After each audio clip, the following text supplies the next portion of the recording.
जानिए सूक्ष्म तत्व और आत्मा में क्या है अंतर। जय माँ काली, जय माँ, जय माँ, जय माँ, जय माँ काली।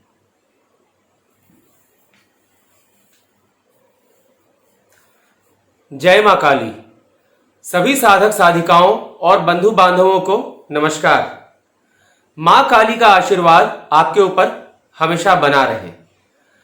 माँ के आशीर्वाद से आज मैं आपको आपके जीवन, आपकी देह में मौजूद सूक्ष्म तत्व या आत्मा, देह में मौजूद सूक्ष्म तत्व और आत्मा से जुड़ी हुई कुछ महत्वपूर्ण जानकारी देने जा रहा हूं। जानकारी देना शुरू करूं इससे पहले मैं एक बार फिर कह दूं कि यदि आपको हमारी बताई बातें अच्छी लगती हैं, आपके जीवन में उपयोगी लगती हैं, तो ऐसी जानकारी नियमित रूप से पाने के लिए इस चैनल को सब्सक्राइब कर लें ताकि कोई भी जानकारी आपसे ना छूटे। आइए अब आपको मैं बताना चालू करूं जो मां की तरफ से हमें आज्ञा मिली है बताने की। सामान्य तौर पर आपने सुना होगा, लोग कहते हैं कि हमारी देह में मौजूद सूक्ष्म तत्व या आत्मा हमारे देह को त्याग करके चली जाती है। हमारा जो देह है, हमारा शरीर है, ये वस्त्र की तरह होता है।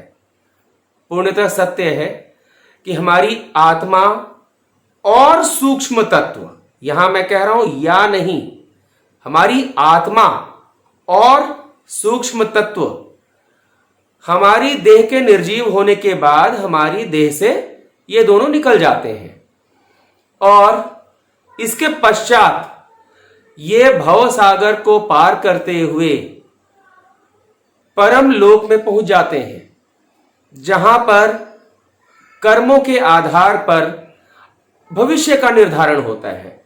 वो एक दूसरी जानकारी है, इस बारे में मां की आज्ञा से मैं बाद में कभी कुछ बताऊंगा। परंतु आज जो मैं बताने जा रहा हूं इसे ध्यान से सुनिए, और हां, जो मैं बताने जा रहा हूं इसे पूरी तरह से अंत तक सुनिएगा, क्योंकि कई बार मैं सारी बात बता चुका होता हूं एक ही वीडियो में और कई लोग बाद पूरा देखते नहीं हैं, कुछ दूर तक देखते हैं, बाद में ऐसे प्रश्न करते हैं जो इसी वीडियो में उसका उत्तर दिया हुआ होता है। हाँ, इस पूरा वीडियो को देखने के बाद भी यदि आपको कुछ पूछना है, कोई प्रश्न आपके मन में आता है, तो आप पूछ सकते हैं, कमेंट के माध्यम से आप पूछ सकते हैं। अब मुख्य विषय पर आते हैं। सामान्य तौर पर आपने यही सुना होगा, आपने यही देखा होगा, आप यही जानते होंगे कि हमारी देह में मौजूद सूक्ष्म तत्व आत्मा एक ही चीज है। लोगों के मन में यह भ्रांति है कि सूक्ष्म तत्व और आत्मा एक ही है और हमारे शरीर से आत्मा या सूक्ष्म तत्व निकल जाता है। यहां ध्यान देने की बात है, आत्मा पूर्णतः भिन्न है, सूक्ष्म तत्व पूर्णतः भिन्न है।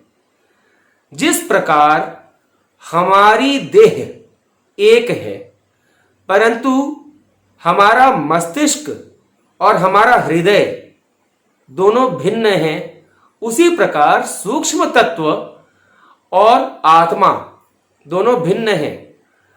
आत्मा को ही हमारी देह के लिए परम तत्व भी कहा गया है। परम तत्व यानी कि हमारी देह का वह पर, आपने न्यूक्लियर साइंटिस्ट या न्यूक्लियस के बारे में सुना होगा, जिसको परम अणु कहते हैं। तो परम तत्व, सूक्ष्म तत्व और परम तत्व यानी आत्मा में थोड़ी भिन्नता है। अब आप इसको इस रूप में समझिए, परम तत्व यानी हमारा हृदय, सूक्ष्म तत्व यानी हमारा मस्तिष्क। यदि हम अपने जीवन में कोई भी कार्य करते हैं, कोई भी अच्छा या बुरा कर्म करते हैं, उसके आधार पर निर्धारण होता है कि भविष्य में हमारे शरीर से निकलने वाले परम तत्व और सूक्ष्म तत्वों का क्या होगा। यहां मैं आपको बता दूं, परम तत्व यानी आत्मा पूर्णतः शाश्वत है और ये ना तो कभी किसी को छल कपट करने की दिशा में भेजती है, न किसी को कुछ गलत मार्ग पर भेजती है। आत्मा परम तत्व हमेशा सही मार्ग दिखाती है, और जब भी किसी व्यक्ति द्वारा कोई भी गलत कार्य होता है, बुरे काम होते हैं, वो, अब ध्यान दीजिए, हमारा मन उस काम को नहीं करना चाहता, परंतु हमारे मस्तिष्क में बसी हुई चतुरता, चालाकी क्षणिक लाभ के लिए उस काम को करने के लिए हमारे देह को प्रेरित करती है। वो है सूक्ष्म तत्व। अर्थात परम तत्व आत्मा हमेशा सही दिशा में आपको लाना चाहती है। हम लोग बातचीत में कहते हैं कि हमारा मन नहीं मान रहा, कुछ कार्य करना है, हमें लग रहा है कि वह कार्य गलत है, मस्तिष्क कह रहा है कि ऐसा करने में हमें लाभ होगा, हृदय नहीं मानता, मन नहीं मानता, मन कहता है कि नहीं, यह अनुचित है। फिर भी आमतौर पर हम लोग मस्तिष्क की बात को अधिक ध्यान से सुनते हैं और उस कार्य को कर देते हैं। कई बार हम गलत कार्य भी कर देते हैं, हमारा हृदय नहीं मानता, हमारी आत्मा यानी हमारा हृदय कचोटता है, फिर भी हम मस्तिष्क की बात सुनते हुए उस कार्य को कर देते हैं। हमारी देह उस कार्य में लिप्त हो जाती है, परंतु आत्मा उसमें लिप्त नहीं होती, परम तत्व लिप्त नहीं होता, सूक्ष्म तत्व लिप्त होता है। तो जिस प्रकार हमारे देह से प्राण निकल जाते हैं, हमारी देह निर्जीव हो जाती है, आत्मा अथवा सूक्ष्म तत्व नहीं निकलते हैं, इसमें से दोनों निकलते हैं। आत्मा यानी परम तत्व और सूक्ष्म तत्व दोनों ही हमारी इस निर्जीव देह से निकल जाते हैं। अब आगे क्या होता है? होता यह है, आपने सुना होगा कि हमारी देह ने इस मृत्यु लोक में अर्थात धरती पर जो भी कार्य किया उसके आधार पर हमने जो भी बुरे काम किए, बुरे कृत्य किए, उसके आधार पर हमें दंड मिलता है। वो दंड हमारी आत्मा को नहीं मिलता, क्योंकि आत्मा तो शाश्वत है। आत्मा ने तो कोई बुरा कार्य किया ही नहीं, परंतु उसने तो बुरा कार्य करने से रोकने का प्रयास किया। अब दंड किसे मिलता है? हमारे मस्तिष्क में बसे सूक्ष्म तत्व को। और वो दंड भी क्या होता है, यहां पर बहुत सारी भ्रांतियां फैली हुई हैं। लोगों को ऐसा लगता है कि उसे नष्ट कर दिया जाता है, या कुछ ऐसी चीजें कर दी जाती हैं जिसके बाद वो कभी भी मनुष्य का जीवन ना ले सके। देखिए, ये पूर्णतः भिन्न बात है, या इस विषय पर मैं बाद में आऊंगा। अब मैं यहां आपको कुछ उदाहरण देता हूं। मान लीजिए आपका वाहन है, आपके पास कार है, कार चला रहे हैं आप, कार चलाते समय कोई दुर्घटना हो जाती है, कार में कहीं दुर्घटना के कारण कुछ पिचक गया, दब गया, टेढ़ा हो गया। बाद में क्या होता है, आप उसे बनवाते हैं, और जब बनवाते हैं, जो चीज टेढ़ी हो गई है उसे बनाने के लिए क्या किया जाता है? उसे हथौड़े की मार झेलनी पड़ती है, हथौड़े से मारकर उसे सीधा किया जाता है। उसके पश्चात ही जब मार वो झेल लेता है, तब जाकर वो दोबारा उपयोग योग्य होता है, उपयोग करने लायक होता है। कई बार ऐसी भी बात आती है कि कुछ इतना टेढ़ा हो गया, इतना पिचक गया कि वो दोबारा काम नहीं आ सकता। फिर भी इस पूरे संसार में कोई भी चीज ऐसी नहीं है जिसका दोबारा उपयोग ना हो सके।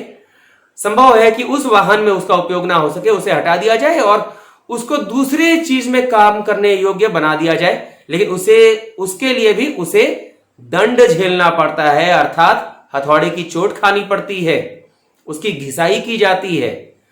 यही सब हमारे सूक्ष्म तत्वों के साथ होता है। आवश्यक नहीं है कि हमारे सूक्ष्म तत्व को दंडित करने के बाद, यानी हथौड़े की चोट या रगड़ने, घिसाई करने के बाद वापस उसी वाहन में अर्थात मनुष्य योनि में ही डाला जाए, यह आवश्यक नहीं है। कर्म कैसे रहे हैं, वह सूक्ष्म तत्व कितना विकृत हो चुका है, जैसे वाहन का लोहा अधिक विकृत हो चुका है तो उसे गलाकर छोटे छोटे वाहनों योग्य या किसी और कार्य योग्य बनाया जा सकता है, वैसे ही हमारे सूक्ष्म तत्वों को कितना विकृत हुआ है, उसने अपने जीवन में कितनी विकृतियां की हैं, उसके आधार पर उसके भावी जन्मों का निर्धारण होता है। तो यह जान लेना आवश्यक है कि सूक्ष्म तत्व और आत्मा एक नहीं है। हमारा मस्तिष्क और हमारा हृदय जिस तरह से भिन्न है, उसी प्रकार सूक्ष्म तत्व और परम तत्व यानी आत्मा, ये दोनों भिन्न हैं। आत्मा हमेशा शाश्वत होती है, हमेशा सही दिशा में लाने का प्रयास करती है, सूक्ष्म तत्व को अपने अधीन रखकर सही दिशा में हमेशा बनाए रखने का प्रयास करती है, परंतु क्षणिक आवेग में, क्षणिक लाभ के लिए कभी कभार अथवा दूसरों के बहकावे में आकर सूक्ष्म तत्व का मार्ग पथ भ्रष्ट हो सकता है, संभव है। तो ऐसी स्थिति में यह जानना आवश्यक है कि दोनों चीजें अलग हैं, और उस समय, जिस समय सूक्ष्म तत्व को सही दिशा में लाने का कार्य किया जाता है, उस समय हमारी आत्मा मुक्त विचरण करते हुए मां के लोक में प्रभु के चरणों में रहती है। आवश्यक नहीं है कि उस आत्मा को भी उसी क्षण किसी देह में डाल दिया जाए। यदि उस आत्मा ने हमेशा सही दिशा में लाकर, सूक्ष्म तत्व को सही दिशा में लाकर सही कार्य कराया है देह के माध्यम से, तो मोक्ष की प्राप्ति भी होती है। संभव है कि आपको जीवन मरण के, आपको मतलब कहने का मतलब यह है कि उस परम तत्व और सूक्ष्म तत्व को धरती लोक पर आने वाले जन्म और मरण के जो चक्कर है, इससे मुक्ति मिल जाए। परंतु यह तालमेल, जब परम तत्व और सूक्ष्म तत्व का तालमेल अच्छे से बैठेगा तभी संभव है। एक का तालमेल अच्छा है, एक ने अच्छी दिशा में लाना चाहा, सूक्ष्म तत्व किसी कारण से आपके देह से कुछ और करवा दिया, तो आवश्यक नहीं है कि मोक्ष की प्राप्ति हो ही जाए। मोक्ष प्राप्त करने के लिए भी हमेशा गलत कार्य करके आके भगवान के श्री चरणों में सर झुकाकर क्षमा मांगने से मोक्ष नहीं मिल जाता। गलत कार्य करते रहे आप जीवन भर, और उसके पश्चात आपने गंगा मैया में जाकर डुबकी लगा लिए पाप धोने के लिए, इससे भी पाप नष्ट नहीं होते। सूक्ष्म तत्व को हृदय यानी आत्मा के नियंत्रण में आना आवश्यक है। आत्मा हमेशा आपको सही दिशा में लाएगी। परम तत्व है वह जो हमारे शरीर से जब निकलती है, यह आत्मा जब हमारे शरीर से निकलती है और सूक्ष्म तत्व के साथ उसका तालमेल हमेशा प्रारंभ से लेकर अंत तक सही बना रहता है, तभी जाकर हमारी देह का परम तत्व आत्मा परमात्मा के चरणों में जा पाता है। सूक्ष्म तत्व उसी के साथ विलीन हो जाता है। परंतु यदि सूक्ष्म तत्व ने आपकी देह से गलत कृत्य कराया तो यह संभव नहीं है। उसके बाद कई योनियां आती हैं, उनमें जन्म मरण के चक्कर को काटते हुए कभी किसी योनि में, कभी किसी योनि में हमारी आत्मा और हमारे सूक्ष्म तत्व को विचरण करना पड़ता है।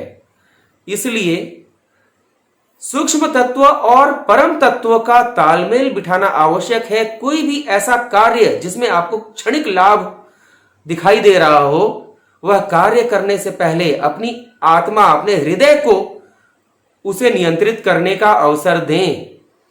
ऐसा ना हो कि क्षणिक लाभ में आप जीवन भर गलत कार्य करते रह जाएं और अपने अंत समय में प्रभु से क्षमा मांगते रहें। ऐसा ना हो। यदि ऐसा होता है तो योनियों के बीच भटकते रहना आपकी विवशता होगी। आपकी विवशता अर्थात आपके सूक्ष्म तत्व के कारण आपकी देह में मौजूद परम तत्व के अंश को भी भटकते रहना होगा। परम तत्व सर्वप्रथम आपको सही दिशा में लाता है। इस बात को हमेशा ध्यान रखना है। मुझे उम्मीद है कि परम तत्व अर्थात आत्मा और सूक्ष्म तत्व को एक समझने की गलती अथवा त्रुटि अथवा भूल भविष्य में आप नहीं करेंगे। इन दोनों के बीच के अंतर को, विभेद को आप समझेंगे और प्रयास करेंगे कि अपने पूरे जीवन में हमेशा प्रभु के श्री चरणों के आधार पर, उनके श्री चरणों का अनुसरण करते हुए, माता की बताई हुई बातों का अनुसरण करते हुए सही मार्ग पर चलेंगे। कभी क्षणिक लाभ के लिए किसी के साथ छल कपट नहीं करेंगे। हमेशा सही मार्ग से उन्नति की ओर आगे बढ़ेंगे। ऐसे ही एक और उपयोगी वीडियो के साथ मैं शीघ्र आपके समक्ष आऊंगा और साथ ही आपसे आग्रह करूंगा कि यदि आप हमारी इन बातों से प्रभावित हैं, आपको ये बातें, माँ की बातें अच्छी लगती हैं, आप ऐसी उपयोगी जानकारियां पाते रहना चाहते हैं, तो हमारे चैनल को सब्सक्राइब कर लें ताकि आपसे कोई भी जानकारी ना छूटे। और हाँ, यदि आप कुछ पूछना चाहते हैं तो कमेंट के माध्यम से, हमारे वीडियोस में जो कमेंट बॉक्स होता है उसमें कमेंट के माध्यम से आप पूछ सकते हैं। जितना संभव होगा, जो संभव होगा, मां के आशीर्वाद से मैं आपकी समस्या, आपकी शंका, इनको दूर करने का प्रयास करूंगा। मैं कौन, जो करना है वो तो मां को करना है। मैं बस माध्यम बनूंगा, प्रयास करूंगा। जय मां काली।